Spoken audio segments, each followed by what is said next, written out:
Our science. I've been happily organizing the environmental science seminar series while Louis has been away this semester, and I'm very sad to say that this is our last talk of the semester. But this will all return again in the fall, so I look forward to seeing you back, all of you. Oh, oh yeah. Okay. Yeah, so that's important. So please, students, come back. Um, you sent an email out to that effect. Okay, good. And I wanted to thank Adam and Brendan again for all of their hard work in making the online streaming possible. And I think it's been a huge. How many views have we had? I think we're getting money. We're supporting the program now because of YouTube hits. Yeah.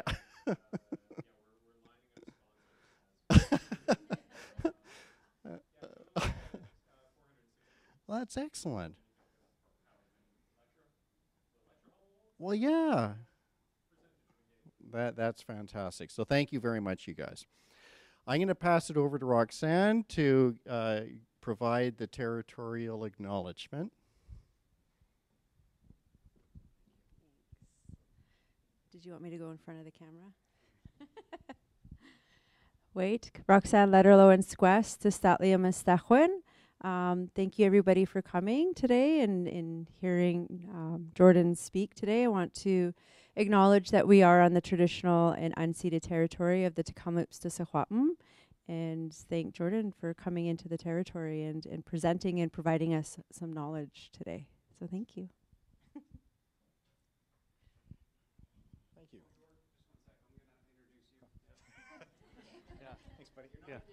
Take a seat. Take a seat. I just wanted to, first of all, of course, welcome everyone here. I know most of you from the Master of Environmental Science, but we have some other guests here as well. So thanks for joining us. And I wanted to acknowledge Locke, too, because Locke took on some extra responsibility this year to organize all year for the Environmental Science Seminar. So maybe a round of applause for all the extra efforts for that. Yeah, it's actually a pleasure to host Jordan here. We've been friends for quite a long time and went to grad school partly together. And it's really nice to have him back out west here in BC, where I think you kind of belong, to present. And Jordan's work is really diverse. He's dabbles in sports studies and native studies and anthropology and history and a lot of other disciplines as well. He's a little bit of like a nomad like myself, so I feel comfortable talking about it, just sort of really driven by his interest in learning and is not intimidated to take on new challenges, even if that means crossing disciplinary types of boundaries that exist. And he's going to talk today about stadium developments, but also has done a lot of work with Indigenous gangs in Western Canada, and lots of work in sports studies as well. So I've been following and reading his work for years, but this is a new sort of area that I haven't seen as much, so I'm looking forward to it. So I just wanted to say welcome, and thanks for taking the time to come out here. Cheers.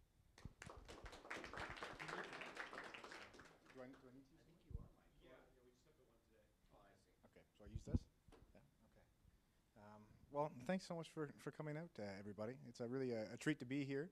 As I was saying to a couple of individuals in advance of this, when I was in a sports psychology symposium on the weekend in Toronto, and on my way from Montreal to Toronto, it was snowing outside, and it could have been mid-January. So what a treat it is to be here in sunny BC at the environmental seminar series. So as Courtney mentioned, my work is a bit of a stretch for environmental studies or environmental sciences, except for the fact that, and Courtney and I were chatting about this well in advance, it does have a very strong urban studies feel to it, which I think hopefully adds some texture to some of the other presentations you've borne witness to over the course of, I believe it was the entire year. I had a chance to look at some of them online, so I knew what I was getting into in advance, and I got enamored with the rattlesnake studies, I was saying. So really cool group of speakers you've had, so I'm honored to be a part of it. And so thank you to Courtney for inviting me out here to share some of the work I've been up to. Courtney, as he mentioned, we knew each other through our PhD studies.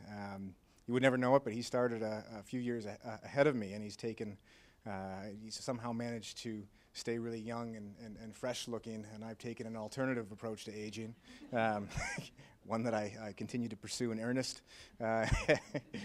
So by next year we'll see each other, and I'll be just walking with a limp, and he'll be still looking ever great. So thanks for inviting me out. Before I begin, I also want to acknowledge sort of my co-authors who've been involved in this work for the past several years. So the first one is my former PhD advisor, Jay Shear. And so through a CIHR grant he had received, I was able to work, or volunteer rather, at a harm reduction facility in downtown Edmonton for about 5 years, where that's been sort of just instrumental in terms of my own, not only academic involvement, evolution, but also my personal evolution. And the other individual is a fellow by the name of Rylan Kafara. And Rylan Kafara is continues to work at this harm reduction facility. He recently started a PhD program, also with my former advisor. But he runs the Inner City Rec and Wellness program in downtown Edmonton that works primarily through the harm reduction facility, but also with a whole variety of different other social programs in the inner city. Both people who continue to live in Edmonton and allow us to kind of continue to have these really productive relationships with members of Edmonton's inner city community. So I definitely want to acknowledge them for the work that they've done and their shaping of this the research that I'll share today. And the other individual is a fellow by the name of Wesley. And Wesley continues to work at the harm reduction facility and has so for well over 2 decades now, which in frontline work is almost unheard of. And I'll speak a little bit later on about why I think that's really productive and significant. But Wesley is a mental health counselor, social worker, who ran this inner city floor hockey sport for development program that I was a part of for several years. And his mentorship has been invaluable to this work and to my own personal development. He sort of took me under his wing early on, showed me how to interact in this environment, what questions to ask as a researcher, what not to ask. And so his work and mentorship has been instrumental to the development of the work that we're doing. And I of course want to acknowledge the men whose really their voices and stories form the substance of the work we've been doing over the last several years. And as I mentioned earlier, we continue to have really productive relationships with several of them who still live in downtown Edmonton.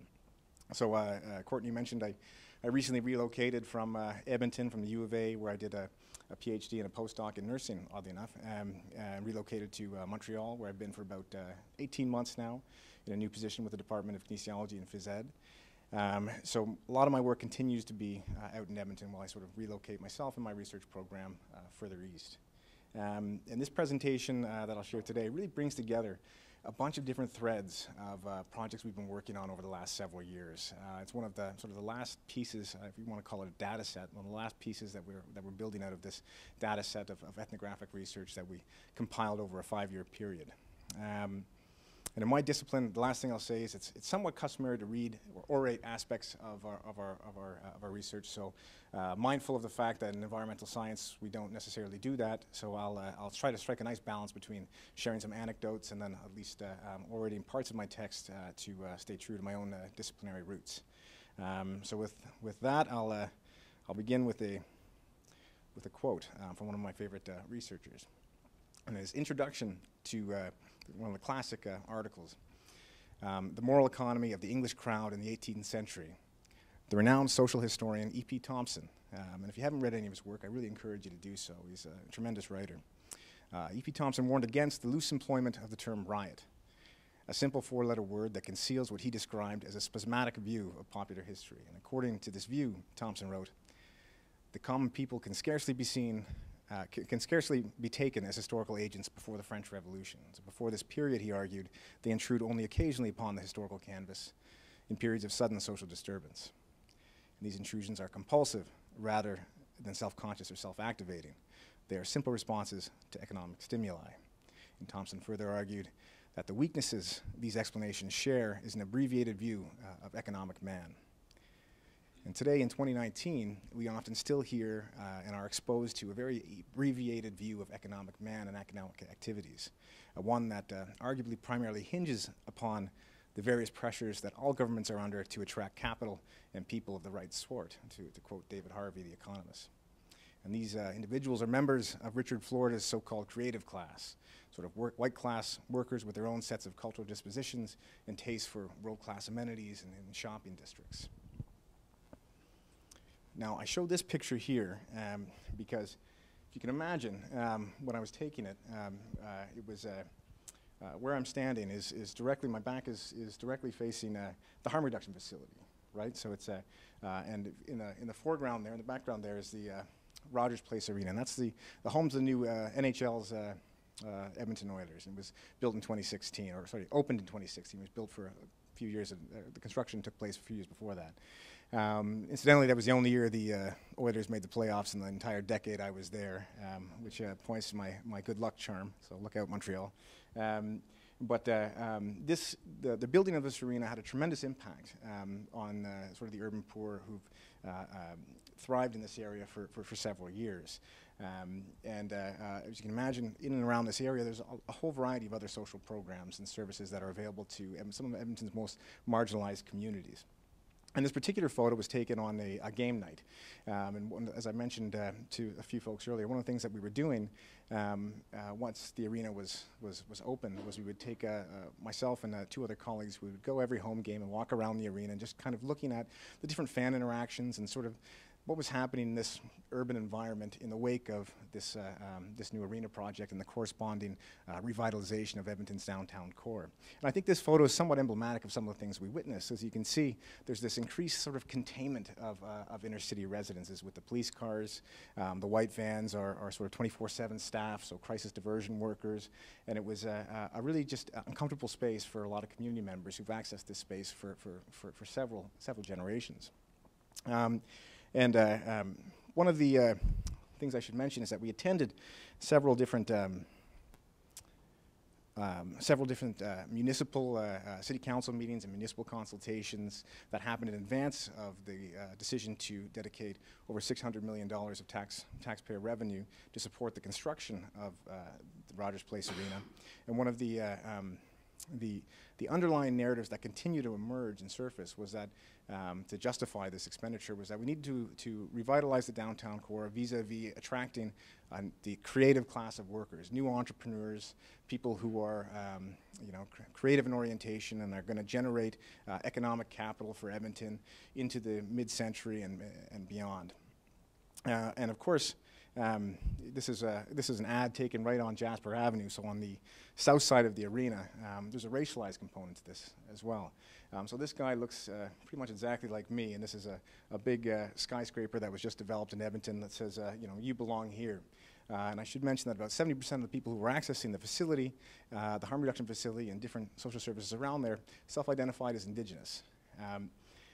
And so the implication of this narrative of trying to attract people who are creative and entrepreneurial in orientation is that the people who were occupying this space for generations, as I mentioned, were somehow uncreative.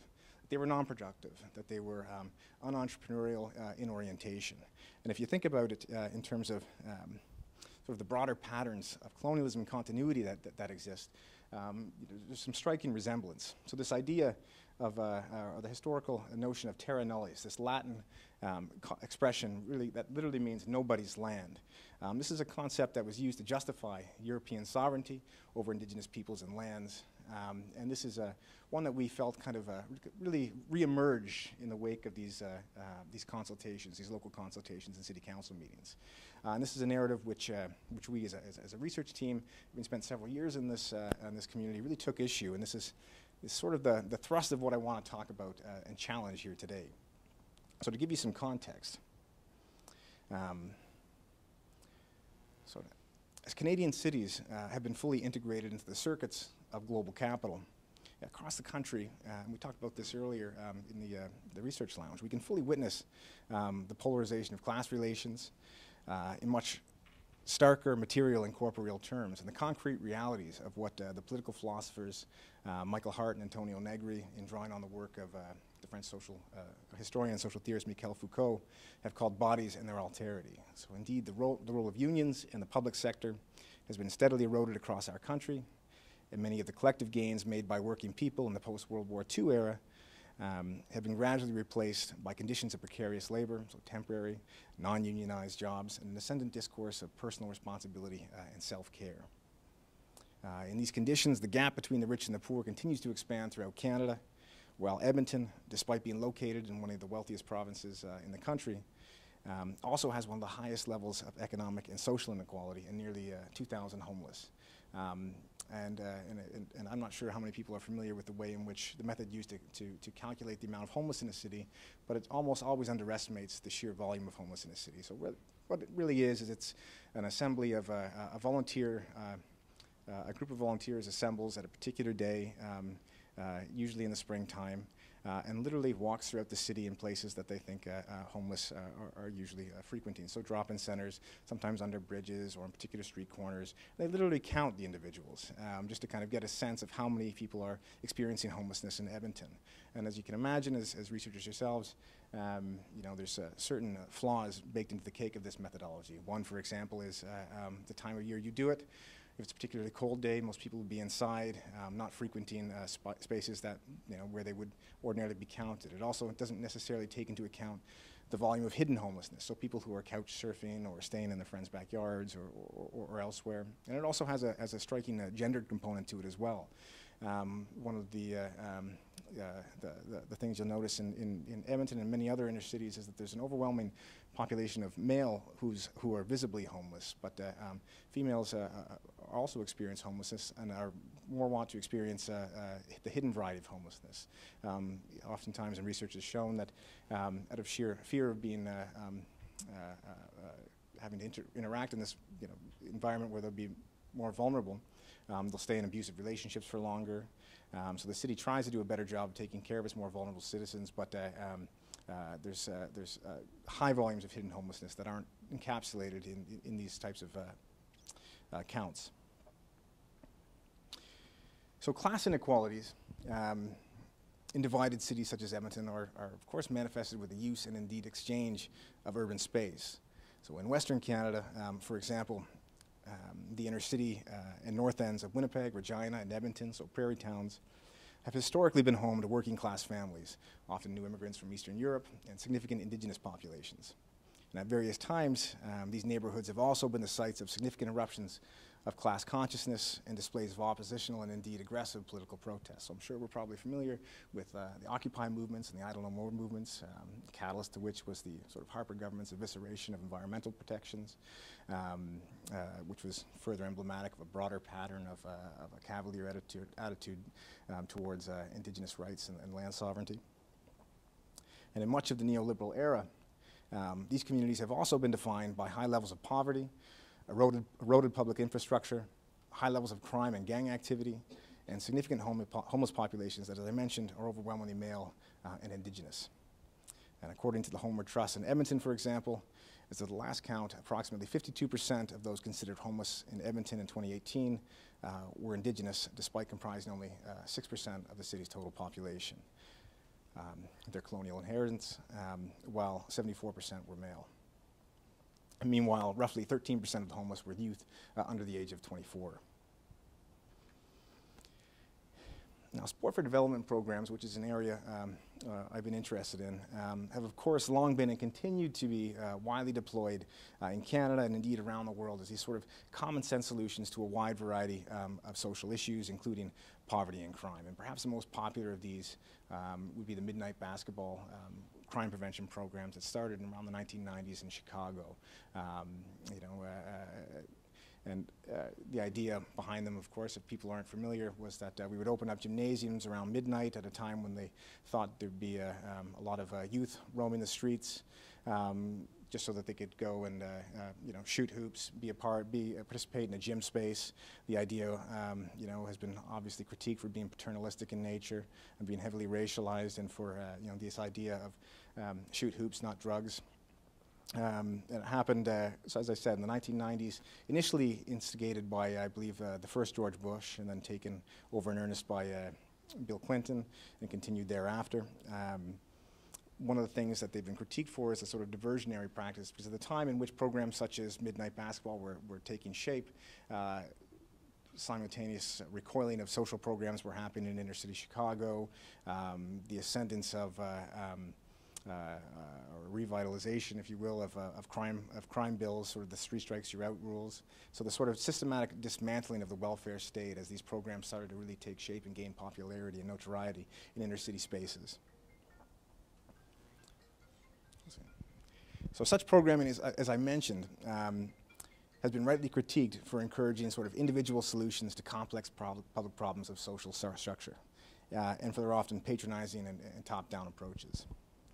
And in an Indigenous context, such programming has also been critiqued for its historical relationship to colonialism. So as Michael Robidoux, who's a colleague of Courtney's, and I believe has spoken here previously, explained in his 2012 book, Stick Handling Through the Margins, in the early 20th century, where aggressive treaty signings became the primary source of governmental control over First Nations peoples, sport complemented broader colonial strategies, effectively engaging First Nations peoples in dominant cultural practices, most commonly vis-a-vis its inclusion in residential schools as part of a broader assimilatory strategy to assimilate Indigenous youth in the image of the settler vis-a-vis the adoption of appropriate Euro-Canadian sports and physical activities and recreational pursuits. Nevertheless, despite these important and relevant critiques of these programs, it's also important to recognize that such programs can also exist as spaces and sites where even the most marginalized groups can come together to contest and challenge dominant understandings of both labor and leisure in the form of biopolitics. So what Michael Hart and Antonio Negri, again drawn on Foucault's work, described as the power of life to resist and determine an alternative production of subjectivity. I've grown enamored with this idea of biopolitics lately. I'm not sure if it's the best fit, but I'm finding it useful for unpacking what I was witnessing in the inner city. And our multi-year urban ethnography in downtown Edmonton was interested in exploring these precise tensions as they were expressed through a unique sport for development and a floor hockey program in which I was involved with for several years. So to give you some context about the program in which I was involved, so in 2011, I began hanging out at this harm reduction facility in downtown Edmonton. And initially, I started working there as a volunteer youth worker with Youth Night, and was later funded by the Canadian Institutes of Health Research. One of the ways that I came to learn about the hockey program was, as I mentioned, I started volunteering at this thing called Youth Night. So if you can imagine, the upstairs of this facility was purely a drop-in center. And on Wednesday nights, they would clear it of older adults, and so youth. And I should mention, youth are typically under the age of 30, so between the ages of 16 and 30. So people who generally are no longer afford the protection of family and children's services and are left largely to fend for themselves in search of food, water, shelter, entertainment. So on Wednesday nights, they would clear out older adults, and they would just give youth access to this space for a couple hours, and typically show a movie, have access to a meal, different sort of ping pong tables, other types of games and stuff like that were common. And it was an important space just to kind of relax and avoid sort of the scrutinizing gaze for youth to avoid the scrutinizing gaze of adults and other community members. And one of the things that I found really interesting in working in this space is when it came to different sport, recreation, leisure types of programs that were on offer, very few of them were actually marketed or advertised. You kind of discover them through word of mouth. I think this, while it can be criticized for alienating potential participants, in particular people who are new immigrants or the newly homeless, it also, I think, served a productive function in terms of insulating these programs from outsiders and preserving sort of the integrity of these spaces for the people who use them the most.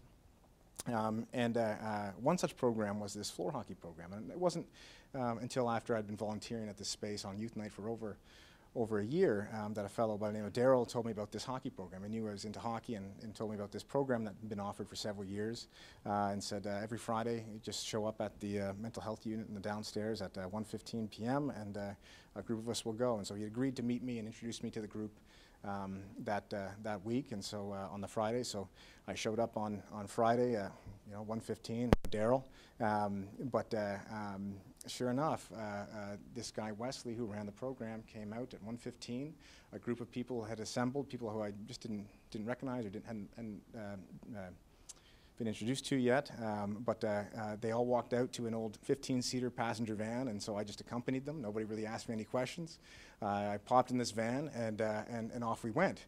And it was a really interesting experience that I ended up doing for the next 4 years, a very interesting ritual. And essentially what it was every Friday, with very few exceptions, maybe Christmas holidays, but every Friday this program was run. And what we would do was we would, as I mentioned, we'd meet in the basement of the harm reduction facility, and we'd just drive around to different facilities, outreach facilities, group homes, George Spady Center, a detox center in downtown Edmonton, and pick up various guys. Sometimes, I mean, CBC would have loved this. Like, you'd go out and there's sometimes be just a guy in an alleyway with a hockey stick and a bag of bottles who just knew about this program. And we'd pick him up, put him in the, you'd invite him in the van, and off we go to the old Alberta Hospital, which is now a psychiatric hospital on the outskirts of Edmonton. And something important to make note of, I think, is the fact that just leaving the inner city had a very interesting, I think, a therapeutic effect, because it, and having a ride to go to the to leave the inner city was an important thing as well. But we would arrive at the old Alberta Hospital, where we would be greeted by staff there and provided with sort of shirts, shorts, shoes, lock socks, towels, you name it. And we descended to the basement, this old concrete floor gymnasium, and we would play floor hockey for about an hour and a half. And it was a terrific experience, a terrific program. The other thing about having it at a hospital that I should make mention of was it allowed certain continuity between the inner city community and people who may have been staying at the hospital to reconfigure their medications, for example, or had they arranged to fulfill part of a prison sentence or something like that at the hospital. They could still join us as we participated in floor hockey, so you were able to maintain certain conversations week by week, certain relationships week by week. And officially, the program, I think, was justified under the grounds that it gave guys access to a shower once per week, and it also was a way for guys to learn a lesson in controlled aggression or something like this. But unofficially, the program was far much more beautiful, rich, and textured, and nuanced, and complex than that. And the van, in particular, the post-van ride from the hospital back to the inner city was rich with really productive conversations and relationships, as we can imagine. Once we've kind of exercised, we have this flow of endorphins, and it was just a really a productive and therapeutic space. And I'll provide some more reasons why I think it was really important in a little bit. But just to give you a feel for the program, that's what it was. And it was every Friday, rain or shine. That sustainability and consistency was something that I think was really significant to the program. Okay. So what I want to explore sort of in the remainder of today's talk then is how through this weekly hockey ritual, these young men came together each week to display a critical consciousness and creative awareness really about an array of entrepreneurial networks of economic activity and assertions of moral agency. But I really want to explore how these networks that were established really stood in complication to this ascendant discourse of unproductivity and uncreativity with which this community of men was unfairly ensconced. So in more theoretical terms then, what I'll argue is that these men came to demonstrate a wide range of what Hart and Negri would have described as biopolitical tactics and forms of corporeal resistance to biopower, namely the production of subjectivity through struggle, not in an isolated or independent way, but in the complex dynamic with the resistance of other bodies. Okay. So what I'd like to do is to share a few field notes and field texts to support this argument, really to illustrate my point about the creativity that existed in this space. And first I want to offer some insight into context. So consider the following field note entry dated June 22nd, 2011. So one of my first trips with these guys. So we passed by a temp agency. Here's the text. We passed by a temp agency, work for hire place, and Adam, who's a 23-year-old Euro-Canadian male, piped up from the back seat. He says, "Yo, this is the place where I got some work." And apparently the agency hooked him up with some kind of lumber stacking job, and Adam seemed somewhat satisfied by this position, probably because he knew it was only temporary. And in contrast, Jason, who's 33 years old and Euro-Canadian, responded that he hates temp agencies and other places like it. And his comments triggered a conversation about wage labor in Edmonton and the ways in which this particular population are exploited by a system that requires cheap temporary laborers to fill various menial positions. Jason, for example, openly fumed and expressed frustration at, quote, busting my ass for $10 an hour, only to have it reduced to $8 after the agency takes its cut. Plus having to rent gloves, boots, a hard hat, and also having to line up for 2 hours each morning at 6 a.m., only to find out that there is no work. Forget that, no benefits, and taxes too. So I think this brief discussion, we think this brief discussion provides even a simple glimpse into the world of an unskilled temporary labor force with few options and resources to obtain legitimate, well-paying work outside of the black market. And many of these young men were also fully conscious of the parasitic practices of temp agencies and other organizations that seek to capitalize on the most vulnerable in society, i.e. those desperate for employment. However, just like anybody, these men crave meaningful, worthwhile, creative work and are willing to work and use their bodies for social purposes, other than simply producing value for capital and jobs that keep them temporarily employed. And crucially, they want a fair and secure living wage. Also, desires that are completely understandable and indeed relatable to everybody. So building on this latter point, consider the following field text, the following discussion that took place on November 4th, 2011. So in the van, I sit beside a fellow by the name of Andrew. He's Euro-Canadian, near 30 years old, and we catch up on everything that's new in our lives. And I ask him how life is working at the Edmonton Journal. And Andrew says, "I don't work there anymore. It just wasn't worth the effort." And Andrew had for years delivered newspaper along a specific route in the inner city. And as a means of enhancing his sort of meager compensation, Andrew contacted other newspapers, notably the Edmonton Sun and the Globe and Mail, and effectively made himself the paperboy for the same general routes, essentially tripling his income while preserving the same basic work hours, which was important to him. And his paper route monopoly, however, has since all but ended, and as Andrew explained, the thing is, now there are less papers to be delivered to less houses, which translates into less pay for me. Eventually, I was just working for the Edmonton Journal, and it just ain't worth my while. I'd rather have the free time. I got my AISH, which is a assured income for the severely handicapped, and some other things here and there, so I'm doing okay. I might as well take the free time. And one of the things that I think is noteworthy about this text is that Andrew has clearly demonstrated a very real entrepreneurial awareness by delivering 3 newspapers along the same route. Yet his comments also starkly reveal the erosion of his career, thanks in part to the digitization and transformation of the division of labor associated with the media and culture industries. Against this backdrop of technological advancements and broader patterns of convergence and concentration, new opportunities and other jobs associated with the knowledge economy have, of course, emerged for qualified middle-class workers. However, other forms of work, in particular the types of low-income manual labor that often went unseen but supported people such as Andrew, are evaporating as newspaper sales plummet and as older reading habits are replaced with new forms of online and mobile consumption. Nevertheless, even in the world of precarious labor, we can see various instances of biopolitics as evidenced by Andrew's refusal to exchange his labor power for a low-paying job with neither benefits nor job security. Hence, in light of their exclusion from the labor market, entrepreneurship and creativity really have emerged as core principles of inner-city culture and survival. And this makes sense when you think about it. If the French social theorist Michel de Certeau talked about how conditions of necessity are generative of creativity, because you have to be creative to survive. You have to repurpose different things. So for me, what is a shoe? And I just use it to walk. Can be repurposed as something that you can kill a fly with. You can open a window or a door with. So this idea of conditions of necessity as nourishing creativity. So consider the following excerpt as illuminating some of the rational and creative responses to these sort of broader structural constraints imposed upon their bodies by both poverty and capitalism. Now and this is the field text. As we sit in the van, one of the youth pulls out a bag of cigarette butts that he clearly collected from the streets. He opens up part of the cigarette above the filter and mines them for any remaining tobacco. He then compiles this into rolling papers, ingeniously making a package of cigarettes from the garbage of others. And none of the other youth react as he performs this task. It is probably more commonplace than I initially realized. And he offers to sell a solo cigarette to anybody at the table, effectively creating an economy out of half-smoked cigarettes, selling them individually in a way that is unoffered in stores.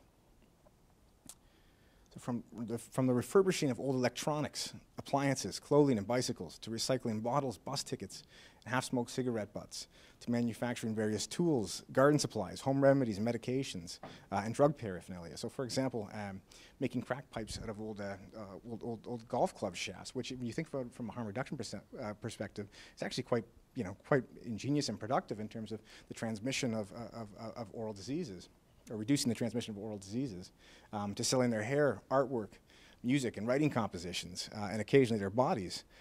The city's proverbial underclass, i.e. this non-creative class, has and continues to be ensnared in a wide range of rational and imaginative pursuits outside of, and sometimes in spite of, the dominant institutions from which they have effectively been excluded. And if this isn't demonstrative of an underlying creativity, I don't know what it is. I should also note that there's a real social and environmental function associated with these types of acts. So, for example, bottle picking.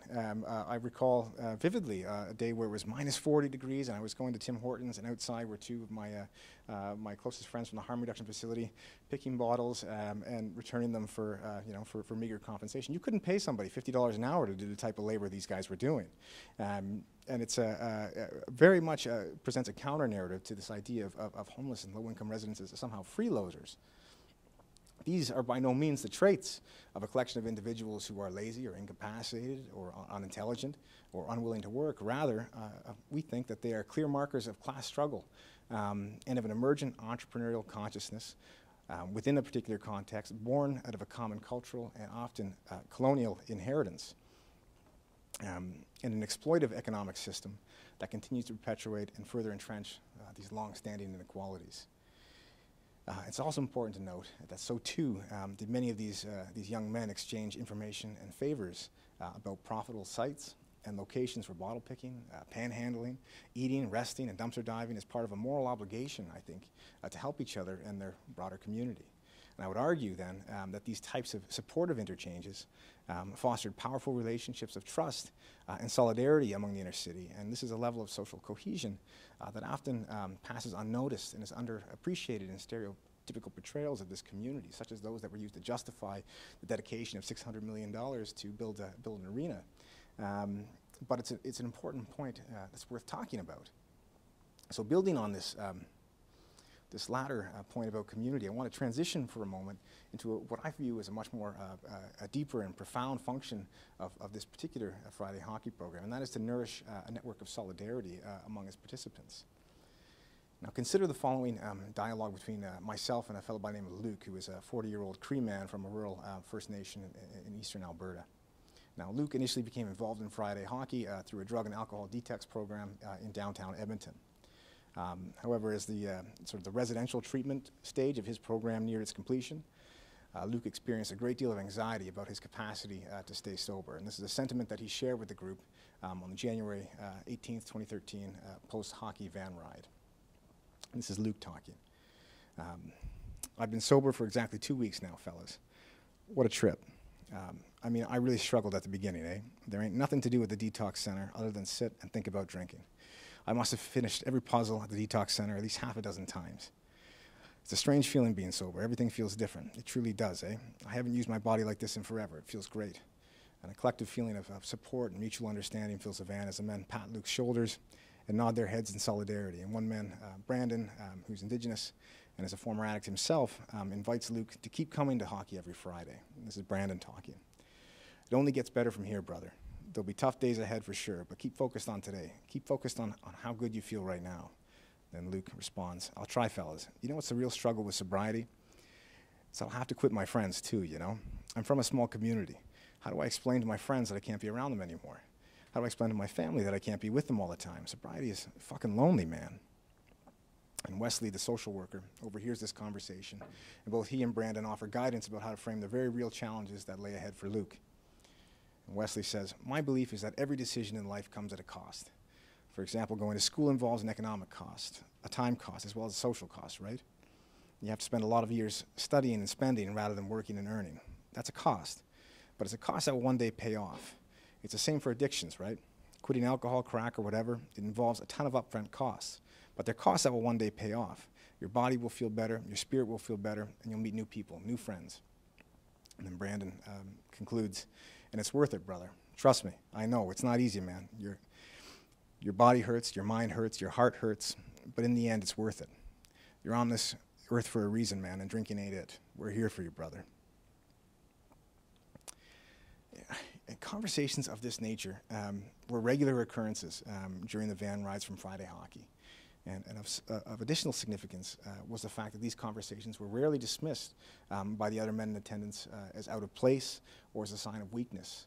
On the contrary, the men routinely attended to one another's hardships and provided whatever supportive resources were at their disposal, even if it was by means of simply cracking a joke or listening to another person's story. And I've even seen incidences where people would offer someone drugs as a kindness, and not in the sense of trying to, those commercials we all saw around corrupting somebody in the suburbs. It was, someone who just witnessed something very traumatic would be offered drugs as just a kindness so that they could sleep better and take the edge off. In this way, I think the players, and especially the older players in Wesley, really served as a crucial peer support network and as resources of hope and love in an urban setting in which many traditional social services have been all but abandoned. And these observations also speak, I think, to the significance of programs such as Friday Hockey to continue to operate as vital spaces of belonging for the growing number of individuals for whom the normalization of neoliberalism as a whole way of life has consistently eroded the virtues of connection and community cohesion. However, the Friday hockey program, as I mentioned earlier, remains relatively distinct in this respect from many other programs and social services available in inner city communities that habitually rely upon low-paid, precariously employed, and volunteer workers to deliver vital social supports and that thus maintain a limited shelf life in terms of their overall sustainability. And it's precisely the rarity of such long-term relationships in both inner city work and programming, coupled with much broader economic and social inequalities, that point to the significant structural issues that often prevent other social programs from achieving outcomes similar to those described above. And in addition, the high rates of staff turnover and program collapse in these environments may in the end only serve to fuel the cycles of frustration and abandonment to which many of these individuals, many homeless individuals have been unfairly exposed to throughout their lives. And here we are referring to both the provision of limited social services as well as the challenges of securing meaningful relationships with frontline workers who regularly move on to new positions and who are themselves often burned out from difficult and low-paying working conditions. And these are, of course, observations that, as ethnographers, we must also bear in mind as we move into and move out of communities with often great intentions, but fleeting commitments. And I also want to point out the sort of the broader colonial pattern that I see is happening here in terms of the funding of programs such as Friday Hockey, or why Friday Hockey is an exception. I mean, I think when you look at the types of programs that are offered in the inner city, you look at historically, one of the things that colonialism essentially launched a full frontal assault upon is people's abilities to forge relationships. I mean, you try to you take kids away from their families vis-a-vis residential schools. You prevent people from speaking their language, cultural practices, participating in cultural practices, all things that really facilitate community cohesion. And if you look at the way in which programs are funded, it's devious in the sense of the sabotage of relationships, which I think is the most vital a tool that these programs can under the right conditions, offer. So. None of these activities or economic exchanges, I think, provided a consistent source of income. And so many of these youth, to transition to the last field text, also carried substantial financial debts to various institutions, individuals, and street gangs in the inner city. So for all intents and purposes, the black market economy was the only attractive and logical alternative to poverty for many of these men. And it was also their only choice, albeit one with entirely predictable consequences. So consider the following excerpt dated June 2012. We arrived back at the harm reduction facility, and I ran into Josh, who's 29 years old. He's Indigenous, and he grew up in foster care, and he was wearing a black sideways ball cap and puffing a cigarette. And as we greet each other, Josh remarked, fuck, I got pinched selling to an undercover. So, yeah, what? And I ask in quasi-disbelief, you get arrested? Josh says, yes, 2 years, man. I got 2 years jail time. I'm going to do it straight, though, no parole or anything like that. I want to get it all over with all at once. I have to check in on Tuesday. I said, shit. Not knowing really how else to react. Is it going to Edmonton Max? And he says, no, probably Drumheller. These are remand centers in Alberta. Edmonton Max, this is Josh speaking, is for violent offenders. But I don't know, as they are now making the argument that since drugs produce violence, trafficking drugs ought to be considered a violent offense. So it's totally fucked, man. I don't belong with killers and rapists. And I should make mention of the fact that only a few months earlier, I had taken a LRT ride with Josh, and it was instructive in the sense that he had asked me a question. We were going from the north side to the south side, and he asked me a question. He said, what is the most illegal thing you would do for $10,000? Which is an interesting thought experiment.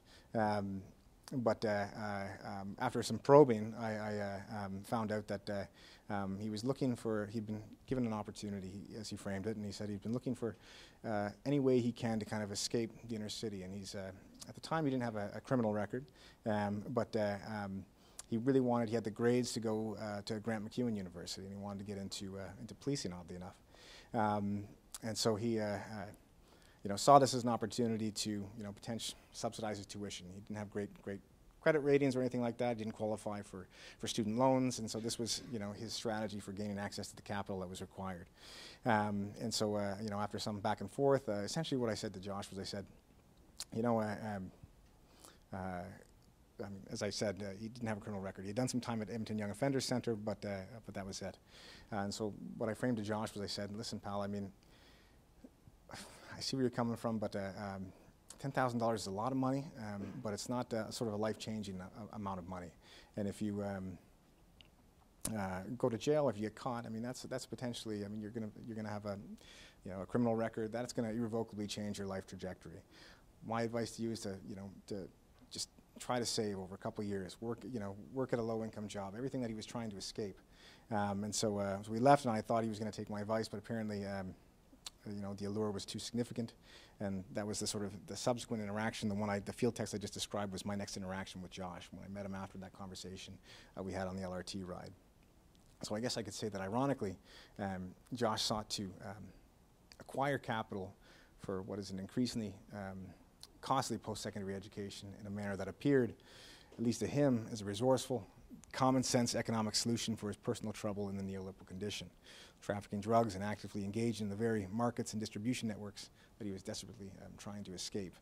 And he's arrested as an adult, and subsequent incarceration, of course, means that he will now have a criminal record, and this is a punitive stigma that Josh will carry, like numerous other men we encountered throughout our fieldwork in his future efforts to sell his labor power, thus driving him further into the margins of a broader carceral network whose conditions, as Foucault persuasively noted decades ago, inevitably perpetuate delinquency and condemn so many to recidivism.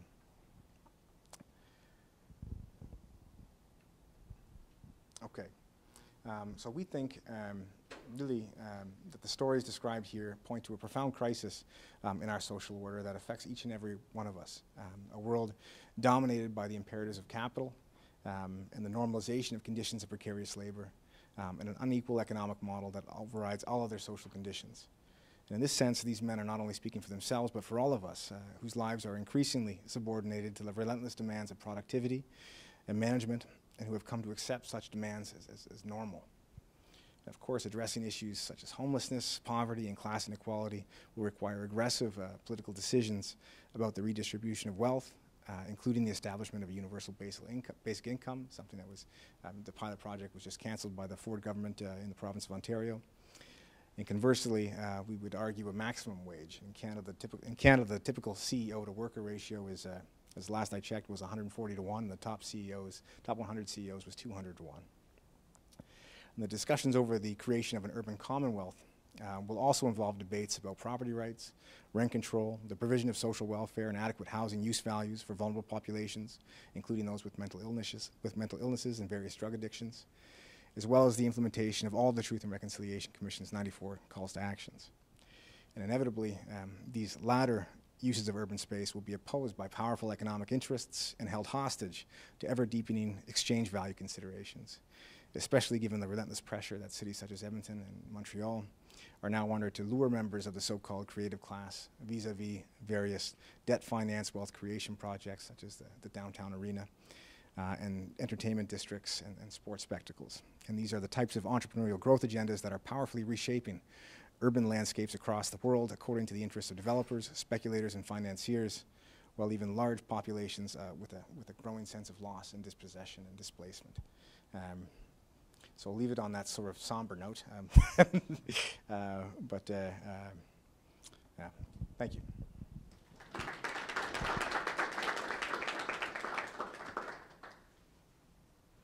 Jordan, I will remind everybody to turn your phones off. Is it time for questions?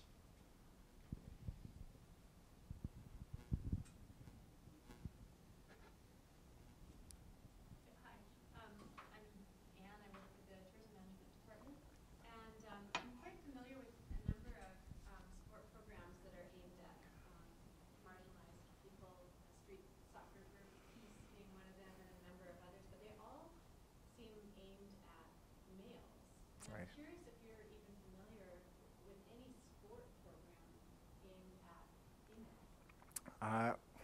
Oddly enough, I have a master's student who's studying one, but it's actually a program that's not oriented specifically towards females. It's a youth mixed martial arts program, but she's participating with a few females who are a part of it.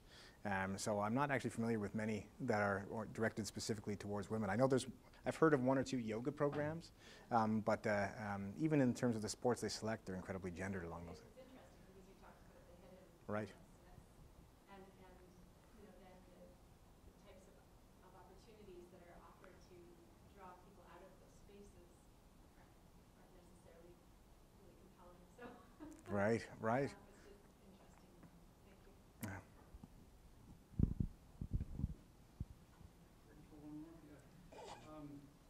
Thanks, Jordan, for your thoughtful presentation. And very relevant here for Kamloops and British Columbia. We often think in the interior here about erasure in the sense of like, if it's not occupied territory, then we can redefine it Right. and use it for economic development, which has happened here throughout the interior historically. But we often don't think about, we think about that in a very rural context, and we don't think about it in inner cities. And I think that's a real contribution to work here that's relevant for Kamloops because we have a high homeless population and a high percentage of indigenous communities that represent that homeless population here in the city. So thanks for making us think about that. But my question, I wondered if you could tell us more about stadium updates. I know you follow this, you're part of the resistance in the media about this, and you mentioned Edmonton, but what's happening other places and other similar issues across the country? Right. Well, I know, so I should mention too, Jay Shear is about to publish a book on the sort of the construction and all the behind-the-scenes negotiations that took place with the Edmonton Arena. So stay tuned for that because that'll shed some really important light on some of the the broader patterns that are happening. And it also includes, to my understanding, a significant literature review of all those different things that are happening, or other examples that are strikingly similar to what happened in Edmonton. In Montreal, as you may recall, we were chatting earlier about the Expos. There was significant political pressure to repurpose, whether it's Olympic Stadium or another location, to find a field for the Montreal Expos. That met significant resistance, and it's and the resistance. I mean, you see it from Calgary to Montreal to Ottawa. The resistance in a Canadian context stems obviously from the dedication of taxpayer dollars towards the revitalization of these spaces, and the deal that they struck with the Daryl Cates, who's the owner of the Edmonton Oilers, the Cates Group, owner of Rexall Pharmacies, one of the wealthiest men in Canada, essentially equated to the taxpayers buying the cow while the Cates Group receives all the milk. And I think that's really emblematic of the broader pattern that's happened around arenas throughout North America. Calgary has the benefit, I think, of seeing what's happened in the wake of the Edmonton sort of debacle, and a progressive mayor who's been somewhat reluctant to get involved, although I think that's changed as of late. But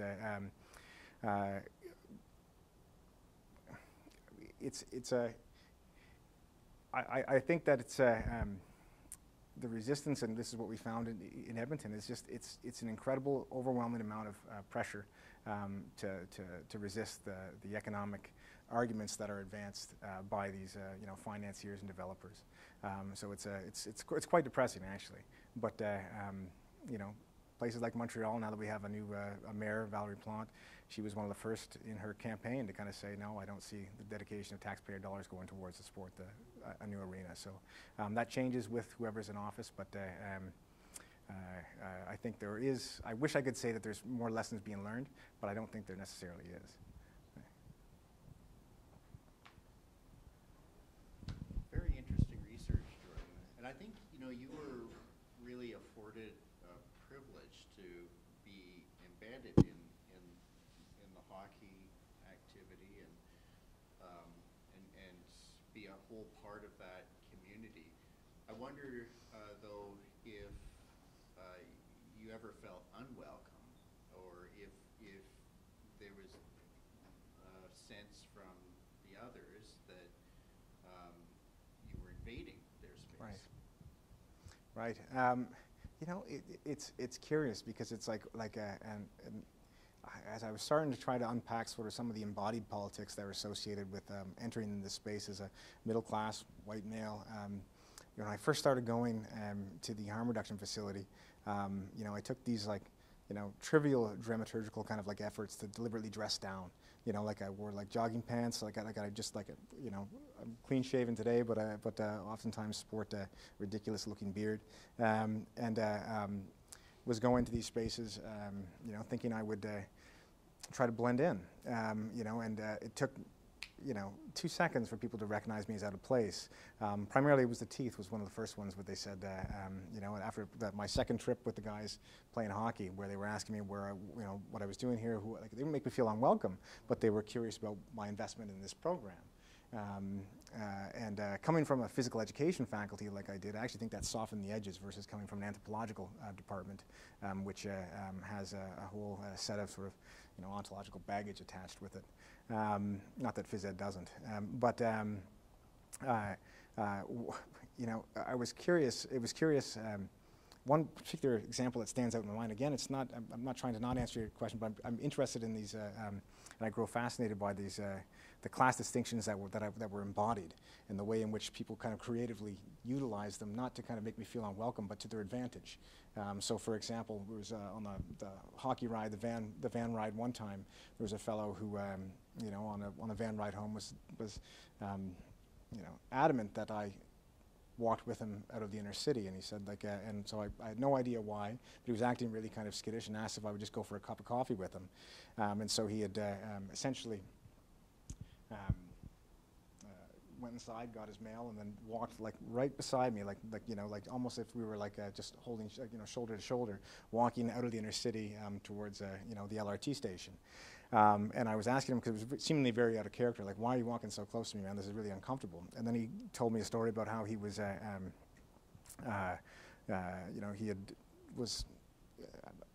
he owed a couple $100. He thought he had paid a couple $100 to a street gang. He had his own addiction issues, and he had paid the money. Guy brought him to an a debit station, a bank machine. Pulled out the $200 that he got and gave it to the guy. The guy pocketed it and said, "You still owe me $200," and wasn't going to tell other people he paid. Long story short, the reason why he was walking so close to me out of the inner city was because he was essentially, he knew there was a threat against him, and he knew that what my body represented in this space was protected versus what his represented. People saw me, and the way he described it was they see a social worker, they see a police officer, they see a mental health worker. They don't see a homeless person. So they see someone who, if something happens to me, there'll be consequences. And so he was quite ingeniously using sort of the embodied capital I possess within this space to shield himself from a potential threat. When I wasn't there, what he ended up doing was carrying rocks in his pockets. not to like in a weaponized kind of sense, but he would essentially, if you've ever been to downtown Edmonton, there's a lot of department stores and stuff like that, and what he would do is toss one through a window, knowing if he was ever cornered, knowing that people would scatter if they heard alarms, and so he would just sit there and wait for police officers to arrive, which was a pretty telling public outcry for more state protections for a man who was highly vulnerable. So I didn't think I was unwelcome, so to speak, but it certainly it's not like it was answers your question. Well, I think we're running out of time, but I just want to thank Jordan on behalf of the Environmental Science Group, and thanks for sharing your thoughts here today. Yeah, thanks, buddy.